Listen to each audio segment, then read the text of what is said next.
Queridos filhos e filhas, que a paz de nosso Senhor Jesus Cristo esteja com você. Estamos começando o programa Fé em Debate. Esse programa que tem por propósito ser uma catequese permanente. Discípulos e missionários queremos ser bem formados, forjados da Palavra de Deus nos ensinamentos da Igreja. Quero saudar a todos que estão me acompanhando pela Rádio Evangelizar AM 1060, FM 90,9, os aplicativos das rádios. Filhos e filhas, você nos ajuda a fazer o programa. Você pode participar ligando 0 Operadora 41 3221 6070. O tema de hoje nos leva a refletir sobre o sofrimento humano. É o tema de hoje.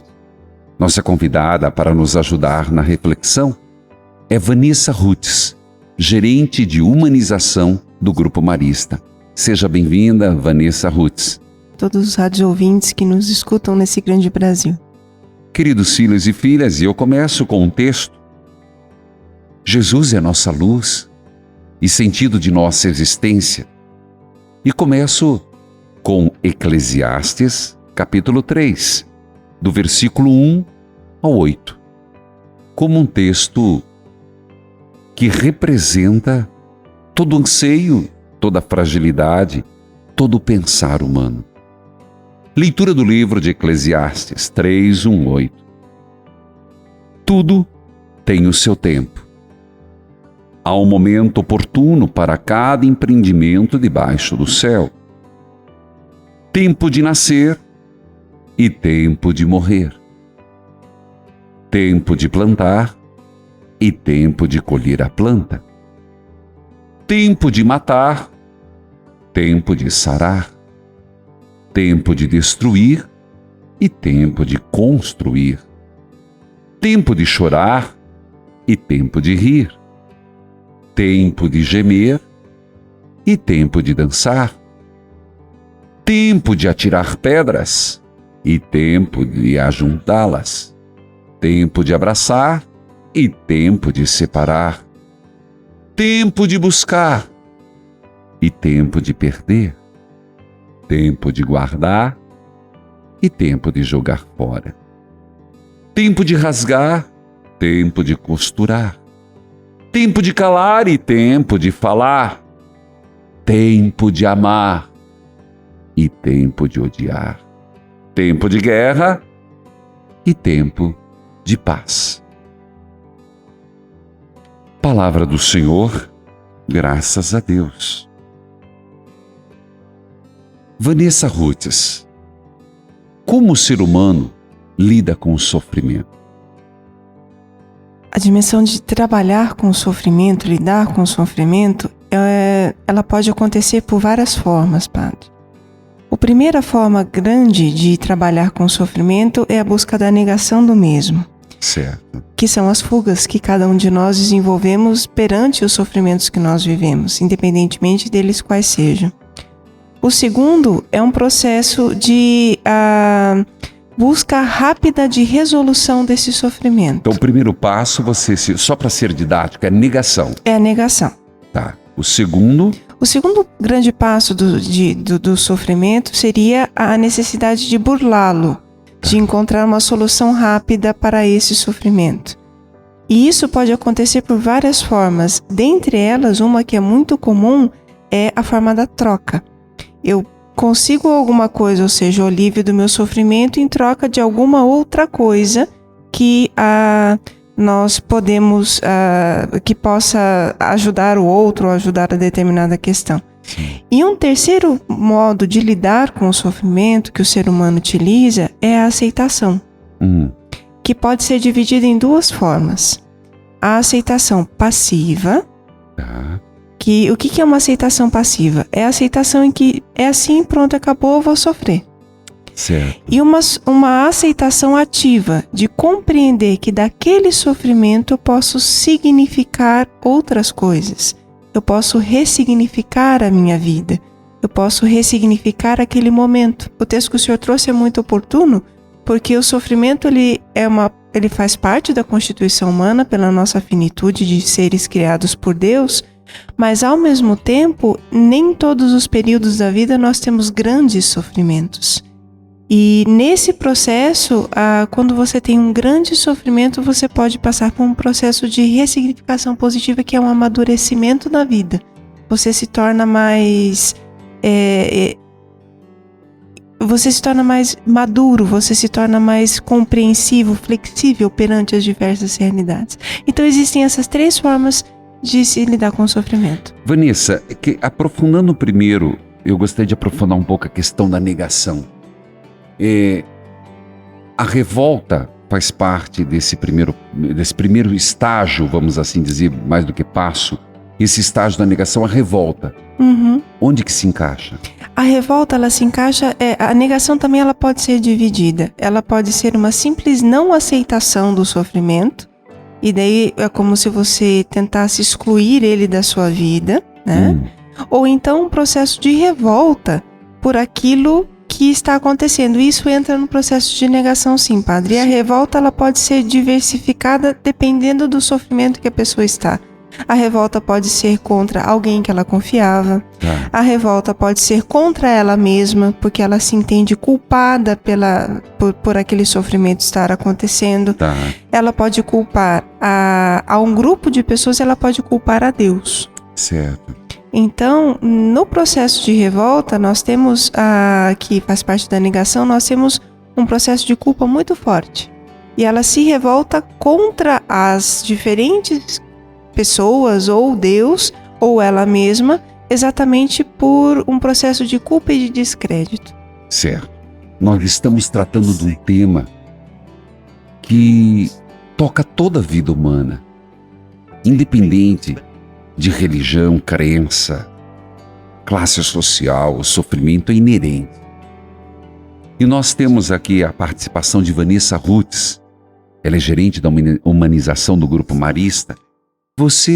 Qual a sua proximidade ou familiaridade com esse tema do sofrimento humano? Assim, padre, dentro da área que eu trabalho, né, há 8 anos, eu trabalho e sou responsável também pela parte de atendimento espiritual. Puxa. Dentro de 5 hospitais aqui na capital. Que maravilha! E eu atendi muito tempo que eu digo são 5 anos. É muito. Pacientes, a dimensão espiritual de pacientes em leitos de hospital. Então ali você começa a entender essa questão um pouco mais prática do sofrimento, o que me levou também a estudar mais profundamente o assunto. Então, para mim, o sofrimento humano é um tema muito caro, muito delicado e muito caro. Você falava em off que a sua tese... Isso, eu faço doutorado em teologia e a minha tese é exatamente perceber como as pessoas enfrentam o sofrimento a partir da espiritualidade. Bom, gente, então nós estamos falando com alguém que estuda profundamente o tema. E desde já, muito obrigado, viu, Vanessa, pela sua contribuição. Vanessa, nós estávamos falando, e primeiro na parte conceitual, agradeço muita gente mandando pelo Face, mandando perguntas pelo Torpedo, pode continuar. Eu quero ficar num primeiro momento conceitual, porque isso já vai por si só clareando. Nós estávamos falando da negação, da não aceitação, da revolta que pode ser em relação a alguém, contra ela mesma, com um grupo, com Deus. Essas pessoas necessariamente superam essa fase ou há quem fique nesse primeiro estágio? Não necessariamente os estágios eles são seguidos, né? E existem pessoas que estacionam em determinadas fases. A fase da revolta é uma fase que ela, em um primeiro momento, pode parecer que passou, mas você vai perceber que a pessoa continua revoltada porque o mecanismo de encarar o sofrimento em outras fases da vida, em outras situações específicas, é um mecanismo de revolta. Então, em determinada situação, você pode achar que está resolvido, mas daqui a pouco vem a morte de um ente querido, vem uma injustiça que acontece com ele e o processo dele de novo é de revolta. Certo. Então, ele estacionou nesse processo de revolta e ele vai se tornar um eterno revoltado com toda a situação que ele vive e na qual ele está inserido. Nada está bom e tudo é motivo de revolta. No segundo estágio, você usou a palavra burlar. Seria fuga e troca. Poderia clarear um pouco mais? A fuga, padre, é quando... eu vou trazer um fato verídico para nos ajudar. Então, por exemplo, eu descobri que tenho câncer e eu fujo dessa realidade. Ou seja, eu não me trato, eu não tomo os remédios, eu não vou ao médico, eu não conto a ninguém. Isso é uma forma de fuga do sofrimento. Eu não admito aquele sofrimento e fujo dele. Meu filho está usuário de álcool e drogas, ou drogas ilícitas, mais pesadas. Eu não aceito isso, não me sinto preparado para enfrentar esse sofrimento, eu fujo. Eu faço de conta que aquela realidade não existe. Certo. Né? Eu me auto-engano. E nesse processo de auto-enganar, esse é um dos processos de fuga. A troca, ela é um processo interessante. Geralmente esse processo de troca ele acontece muito com Deus. Eu estou doente, nada contra promessas ou contra, né? Isso faz parte da nossa fé e a gente tem que valorizar isso. Mas, e nem nada contra pedir a Deus a cura. Todos nós podemos e devemos pedir a Deus a cura. Mas muitas vezes existe um processo em que a pessoa estaciona e ela fica pedindo ou ela fica tentando barganhar trocas. Então eu vou à missa todo domingo, eu sou religioso, ou eu sou para obter aquele determinada cura em determinada doença. Ou então, quando não sou uma pessoa que tem uma vida reta, quando ela vem um sofrimento ou uma desestabilização muito forte, ela cobra de Deus. Poxa, né? O filho mais velho, né? Do filho pródigo. Poxa, eu sempre estive com o Senhor, eu sempre fui uma pessoa correta, moral. E agora? É um processo de cobrança. Então, nessa dinâmica do sofrimento, nós temos pessoas que estacionam nesses processos.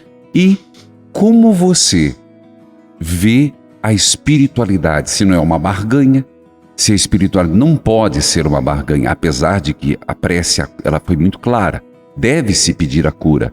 Como você vê a espiritualidade, então, que possa ajudar? A espiritualidade eu entendo, padre, no processo de ressignificação do sofrimento. Vamos traduzir em miúdos. Olhar de forma diferente esse sofrimento que eu estou passando. Certo. Para nós cristãos, o grande foco do sofrimento é que nós participamos do sofrimento de Cristo como Cristo participou do nosso sofrimento. Sim. Isso é um processo de olhar diferente o meu sofrimento, que não está numa aceitação passiva. Eu preciso enfrentar o sofrimento, mas eu utilizo a espiritualidade, o meu relacionamento com Deus, para criar uma força interior, para que essa força interior me ajude no trabalho e na luta contra esse sofrimento. Né? Então entra nos processos de discernimento, de prudência, e eu vou pedindo a Deus que Ele vai me ajudando a desenvolver e a resolver esse processo. Mas o autor de quem está lidando com o sofrimento não é um simples pedido de acabar com tudo. É um pedido de ajuda para que nesse processo Deus me acompanhe. A espiritualidade ela ajuda nisso. Tá, você coloca o sofrimento num castigo de Deus. Você vê as pessoas atribuindo como um castigo de Deus? Ainda assim, padre, muito. Principalmente quando a gente está trabalhando na questão da culpa. Muitas vezes eu ligo alguma realidade do meu passado, alguma coisa que eu fiz, a um sofrimento que hoje eu estou passando. Sim. Um exemplo bem simples nisso tudo, por exemplo, um dia, em algum momento da minha vida, eu acabei prejudicando alguém financeiramente. Sim. E hoje eu estou passando por uma crise de financeira. Eu me sinto culpado. Eu necessariamente vou me remeter àquilo, vou me sentir culpado e vou entender isso como um castigo de Deus. Onde você vê a origem do sofrimento? A origem do sofrimento, para mim, padre, ela está na nossa condição de natureza humana. Nós somos filhos de Deus, mas nós somos finitos. Por que uns sim, outros não? Depende um pouco da constituição. Todo mundo sofre. Alguns sofrem em alguns tempos de uma forma, outros sofrem em outros tempos de outra forma. E o sofrimento, ele se torna mais ou menos pesado pela estrutura interior que cada um tem. Vanessa Rhodes, o que você diria para uma mãe que teve um filho que nasceu com um defeito físico? Como você orientaria essa mãe? Eu diria a ela assim, padre, o nascimento do seu filho com esse defeito é uma fatalidade. Ele aconteceu por algum motivo de formação da criança. ele não tem a ver com a vontade de Deus. A culpa é da mãe? Não é culpa da mãe e nem tem a ver com uma cruz que ela precisa carregar a vida inteira. O sofrimento, ele é fatalidade. Todos nós somos passíveis. Eu sou passível de ter um filho mal formado. Se eu não tive, não é uma graça ou não graça, até porque um filho mal formado não é uma desgraça. Mas ele é um peso diferenciado na vida dessa mãe. Então por que rezar uma mulher grávida para ter filho perfeito? Na verdade é a busca do não sofrimento, padre. Certo. Eu entendo dessa forma. Se eu rezo, eu tenho que rezar para que eu quero ter um filho, eu quero que ele nasça com saúde, eu quero que ele nasça... Na verdade, eu estou querendo que meu filho nasça e traga para mim uma felicidade. É claro que eu não vou rezar para uma pessoa ser deformada e sofrer com isso posteriormente. Mas quando eu rezo para uma criança nascer bem formada, é porque eu já estou buscando nessa criança um fruto de felicidade. Ele vai ser um bebê bonitinho, fofinho, alegre, sorridente, né? E nós, seres humanos, apesar da nossa condição de finitude, nós fugimos do sofrimento em qualquer um que seja qualquer formato que ele venha a se ter. Vanessa Rutz, falemos um pouco sobre a mística do sofrimento e sobre a questão da mística cristã. Como, pela mística, enxergar o sofrimento e vivê-lo? Nós baseamos a questão do sofrimento em todo o processo de sofrimento de Cristo, né? E ele comungou de uma forma muito importante o sofrimento na sua humanidade, quando esteve aqui conosco. E a paixão, morte e ressurreição de Cristo é um bom itinerário para que a gente possa refletir sobre como superar os nossos sofrimentos. A paixão significa o sofrimento mais profundo. Significa o auge de quando você não consegue ter forças suficientes para conseguir encarar esse sofrimento. O próprio Cristo, na sua humanidade, pede a Deus que afaste esse cálice. Minha alma está numa tristeza mortal. Mortal. Então, esse é uma primeira fase de que nós entendemos que nós comungamos com Cristo nesse sofrimento. A parte da morte é a parte da negação, ou a gente chama do fundo do poço do sofrimento. Em que, quando Jesus se entrega na cruz, ele entrega todas as suas forças. Ele já sofreu tanto fisicamente, emocionalmente, espiritualmente, socialmente, que ele entrega todas as suas forças. Então, pode ser uma das fases também, que é a morte em Cristo. Mas para nós cristãos, o sofrimento, ele não termina na cruz. A cruz é um símbolo, porque ela é vazia, de ressurreição, de significar ou de dar novo sentido para a minha vida a partir daquele sofrimento. Então, nós hoje, cristãos, comungando do sofrimento de Cristo, precisamos olhar para o nosso sofrimento, seja ele qual for, e a partir desse sofrimento nós percebemos que nós precisamos de Deus no processo da paixão, de que nós não temos forças suficientes para encarar esse sofrimento sozinho, que muitas vezes nós vamos ter momentos em que nós vamos estar nos sentindo no fundo do poço, aniquilados, mas que a esperança é aquela que fundamenta a nossa fé. E é ela que, na ressurreição de Cristo, nós encontramos um novo significado para a vida e para as diferentes situações e fatalidades que acontecem conosco. Tá certo. Vanessa, você falava sobre fatalidade. Porém, por mais que seja fatalidade, não que devamos seguir o sentimento de culpa. Mas existe uma certa culpabilidade na provocação do sofrimento. Por exemplo, Santo Tomás de Aquino, ele fala de causa e efeito. Uhum. Ele não coloca Deus como a causa do sofrimento, mas uma das causas, o próprio ato humano. O ato humano é uma das causas, um dos elementos da causalidade. Nesse conceito, o ficar com sentimento de culpa não é bom. Porém, uma mãe que está grávida e de repente ela continua fumando, continua bebendo, ela está sendo a causa de uma deformação do filho. Porém, isso não quer dizer que ela tem que carregar essa culpa. Uhum. Mas também os atos humanos, eles trazem consequências. Sim. As escolhas humanas, então, quando você escolhe andar de moto sem capacete a 120 por hora, tirando um racha no meio da rua, e você morre, isso é uma causa de uma ação.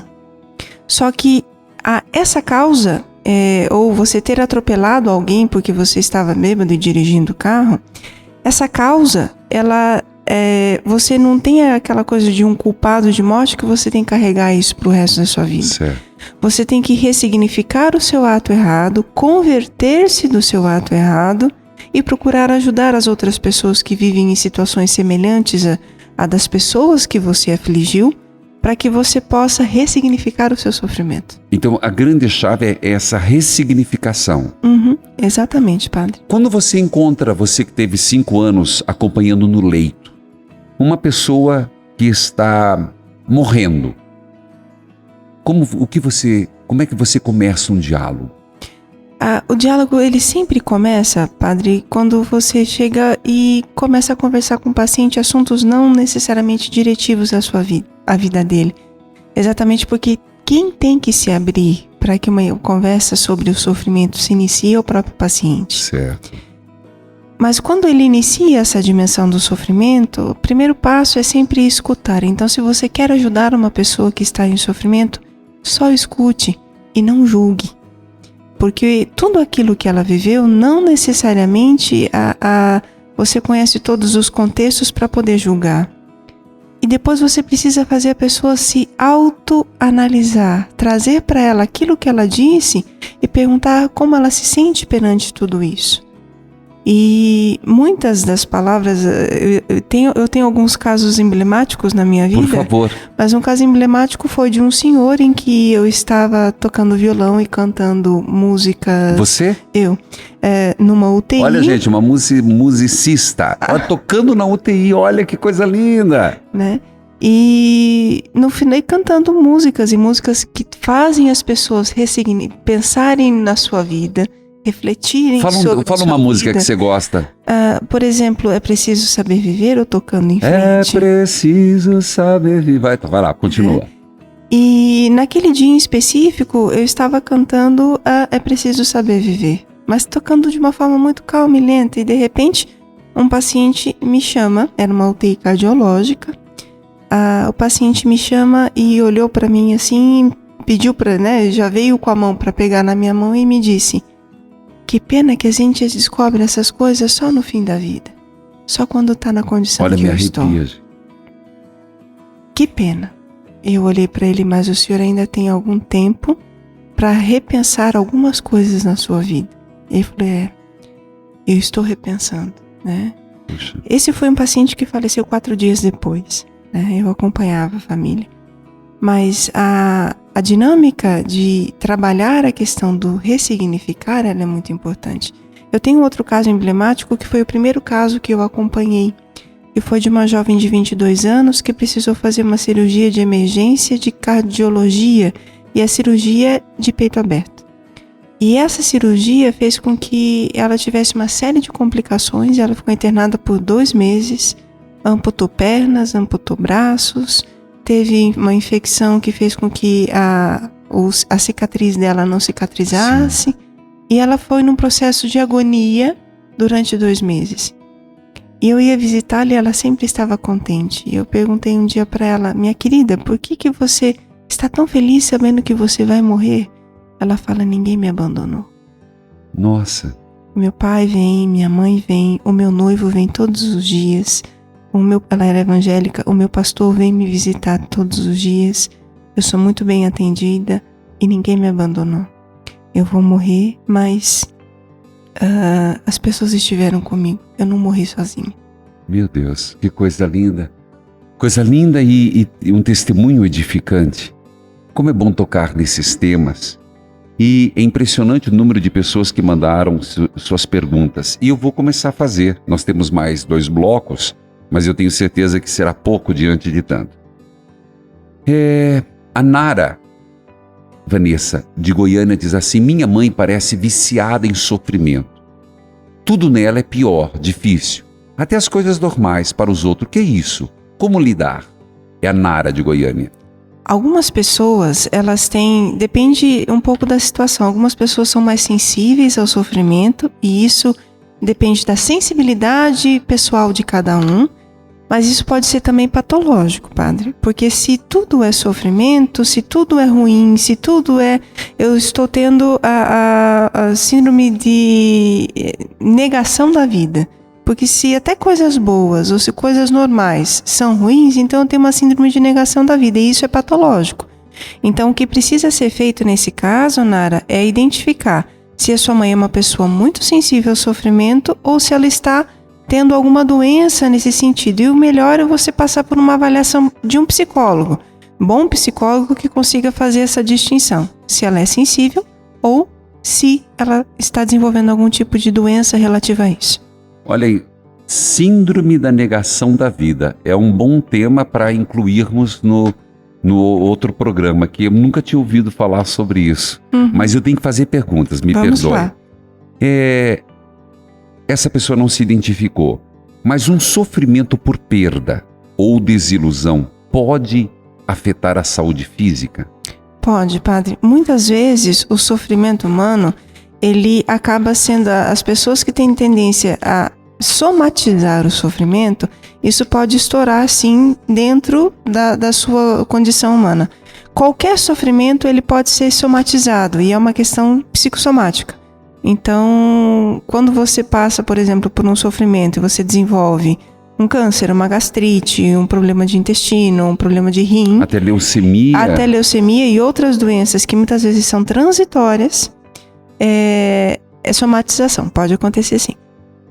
O Paulo Antônio Gomes Leandro, é de Fortaleza, está nos acompanhando. Como podemos vivenciar o sofrimento humano? Acredito que já respondemos, né? Sim. Mas obrigado, Paulo, pela participação.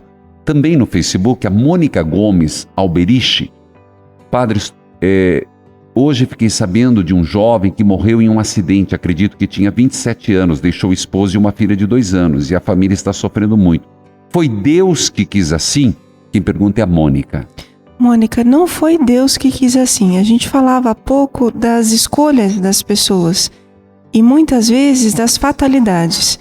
Então, não sei qual é exatamente a circunstância da morte do rapaz, mas pode ter sido sim uma fatalidade, alguma coisa que fugiu do controle de várias pessoas e acabou acontecendo, ou pode ter sido sim fruto da escolha errada de alguma pessoa, dele ou de outras pessoas. A família realmente vai sofrer, é normal, faz parte do processo da vida, mas não é culpa de Deus e não foi Deus que quis assim. E mais uma vez eu quero dizer, Mônica, não é culpa de Deus. Eu endosso a Vanessa Rutz porque muita gente quer culpar a Deus e o lugar errado de Deus provoca um ateísmo. E Rutz, nós estamos vivendo uma situação de mercantilização da fé. Como você vê isso? Isso é muito negativo, padre, porque eu brinco, no supermercado eu chego e compro o que eu quero e pago. Nós vivemos na sociedade do imediatismo, eu ligo o computador, ele tem que funcionar, eu contratei um táxi, ele tem que chegar, eu peguei, né? E na vida, o sofrimento ele não é assim, e nós tratamos Deus muitas vezes como essa coisa de que eu estou aqui, eu pago meu dízimo, eu faço a minha função, o senhor tem que reverter isso para mim. Isso vai acabar em revolta, porque a vida não é assim. Deus e a vida têm os seus tempos. Muito bem. Fiz um aborto, uma filha de Deus de Minas Gerais. Fiz um aborto, hoje ajudo na pastoral da criança, mas ainda me sinto culpada e sofro com isso. Estou no caminho certo? Com certeza. Ajudar na pastoral da criança faz com que você ressignifique a atitude que você teve em um momento em que você estava num processo de desespero. Geralmente, quando as pessoas cometem abortos e depois se arrependem, a maioria das vezes isso acontece, é por um momento de desespero. E hoje você ajuda mães não cometerem o erro que você cometeu no passado. Então você está no caminho certo de significação. A culpa às vezes demora a passar, mas o caminho é esse. E também falando na questão da culpa, filha de Deus de Minas, ajuda muito você fazer uma boa confissão, você procurar uma vida sacramental e lembrando que o sentimento de culpa não é de Deus, o próprio sentimento de culpa não é de Deus. Enquanto a lei gera culpa, Deus a reconciliação. Não esqueça disso.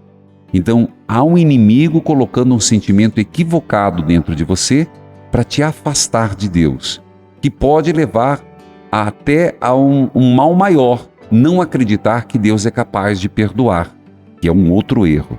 Só para completar. Bom,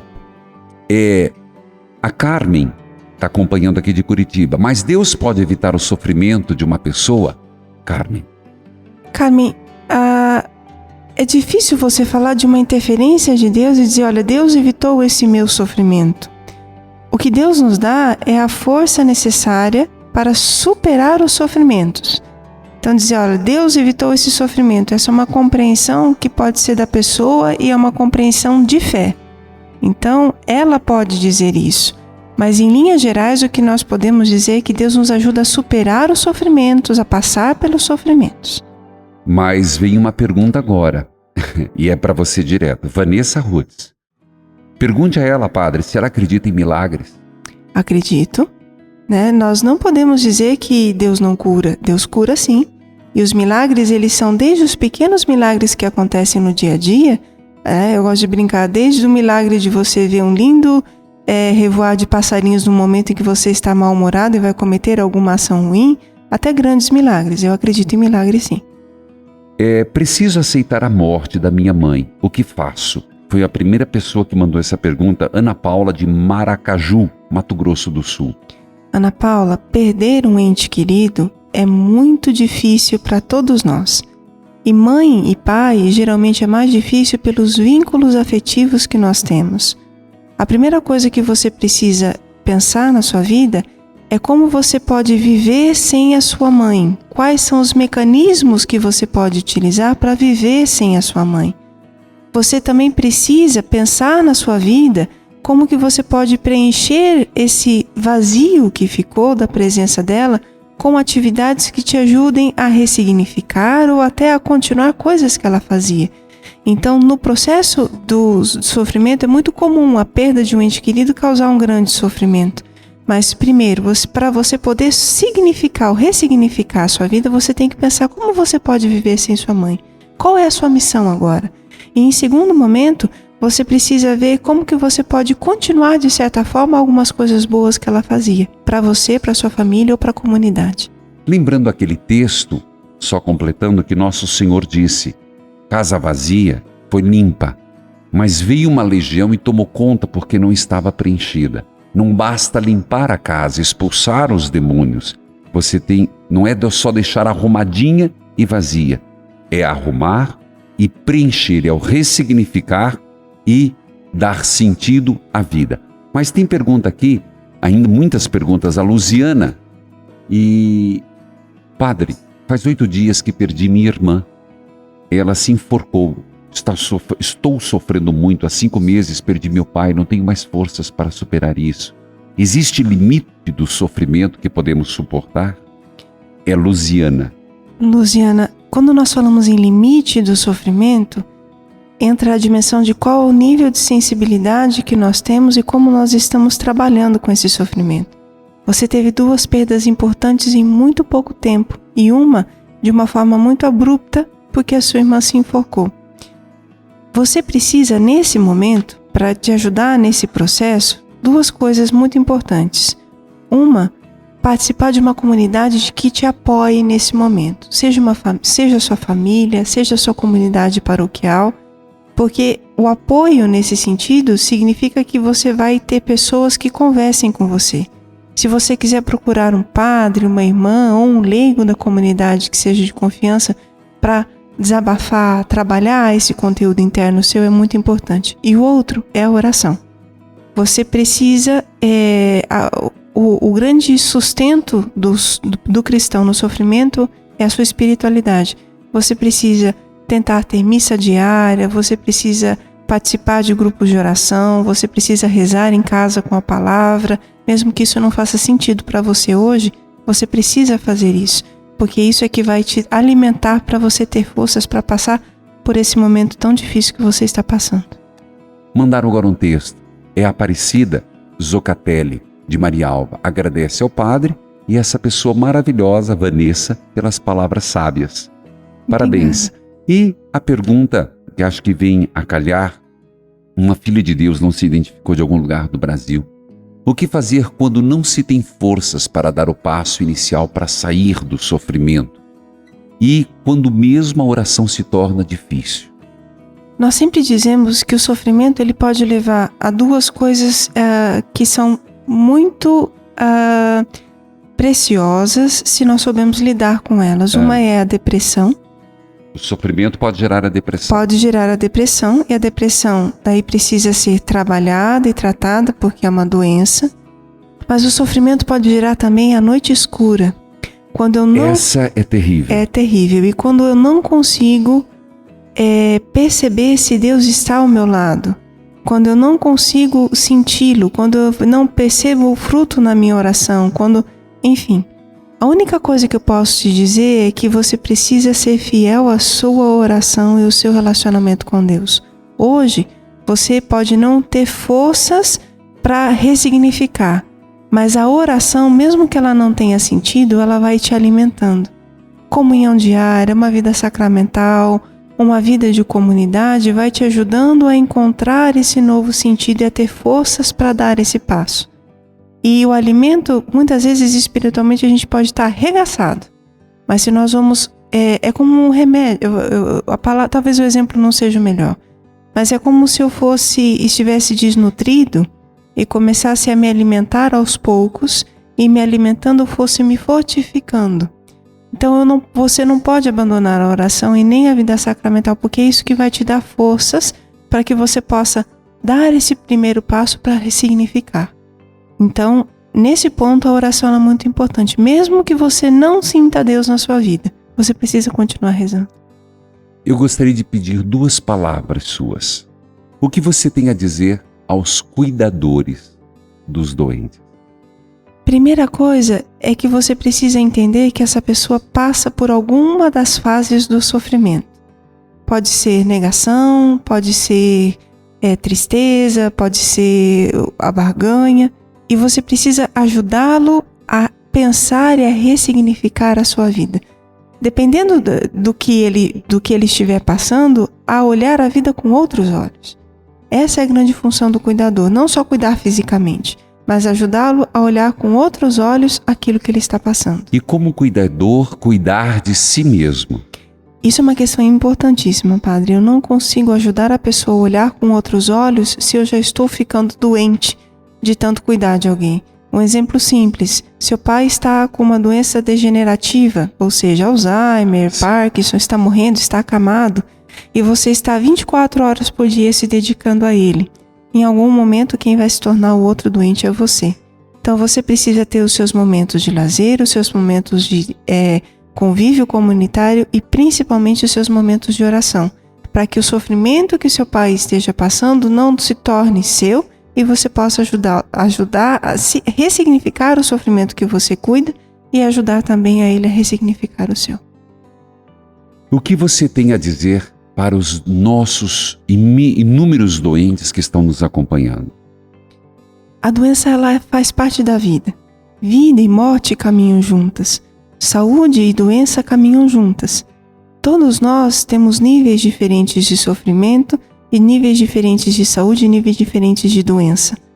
O que é importante para você hoje, que passa por uma doença, é entender que ela faz parte da sua vida, ela não é a sua vida, e principalmente de que você precisa olhar para essa doença e perceber o que ela pode ter te trazido de positivo na vida. Um exemplo simples, eu tenho câncer, eu vou dar um outro exemplo da minha vida. Sim. Uma senhora internada com câncer terminal e ela estava num processo de morte e perguntaram: mas a senhora está tão feliz? A senhora quer se livrar da gente? Mãe, não, eu não quero me livrar de vocês, eu estou feliz porque está todo mundo reunido e vocês se reconciliaram. Nossa. Então, você que está doente, perceba com outros olhos o que essa doença trouxe para a sua vida e principalmente o que ela trouxe de maturidade. Quando nós ficamos doentes, nós começamos a enxergar a vida com outros olhos. Você não pode ficar triste, ruim, sentir-se amargurado. Você precisa perceber o que você pode melhorar na sua vida e amadurecer. Eu quero agradecer imensamente a você, Vanessa Rutes. Obrigado, mais do que palavras sábias, palavras ungidas. Obrigado por dar essa grande colaboração nesse tema que toca a todos nós. Peço que Deus a abençoe.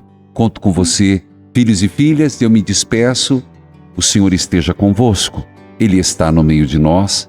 Que a bênção de Deus recaia sobre todos, os cuidadores, os doentes, sobre todos nós. Em nome do Pai, do Filho e do Espírito Santo. Amém. Evangelizar é preciso.